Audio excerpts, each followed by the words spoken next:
এখানে কিন্তু পাটিসাপটা মা করে করে রাখছে। এই যে এখানে পাটিসাপটা হচ্ছে, এই যে করছে পুর দিয়ে দিয়ে, আর এই যে মা করছে অনেকক্ষণ ধরে দাঁড়িয়ে দাঁড়িয়ে বেচারি। মা তোমার ভালো লাগছে করতে? বছরে একবার।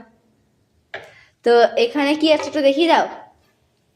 দেখা একটু তুমি দেখিয়ে দাও, আমি ফোনে হাত ধরে আছি তো, তোমাদেরকে দেখাচ্ছি। তারাও এখানে কি আছে। এই যে দুধের সাপটা পিঠে, একটু নেড়ে দেখি দাও। সেদ্ধ, দুধের সিদ্ধ, সরি আমি তো নাম জানি না, তো শুধু খেতে জানি। দুধের সিদ্ধ পিঠা আছে এখানে, গোল গোল করে পরে মা সেই লাড্ডু লাড্ডু পাকিয়ে দেয়, তারপরে ওটা দুধ দিয়ে ফুটিয়ে এলাচ দিয়ে খুব সুন্দর করে কাজু কিশমিশও, না কাজুটা দেয় না, কাজুর গুঁড়োটা দেয়, এলাচের গুঁড়ো দেয়, তো এগুলো পরে এটাতে খুব সুন্দর খেতে হয়। আমি তো দুবার নিলাম।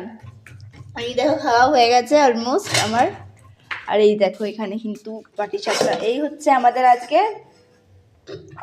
রাতের মেনু। এইগুলোই তো রাতের মেনু। আর এই যে এখানে হচ্ছে, আর এখানে মিষ্টি রাখা আছে। আর তোমাদেরকে দেখাচ্ছি তারাও আমার জেঠিমা যে কি কি করছে পাটিসাপটা।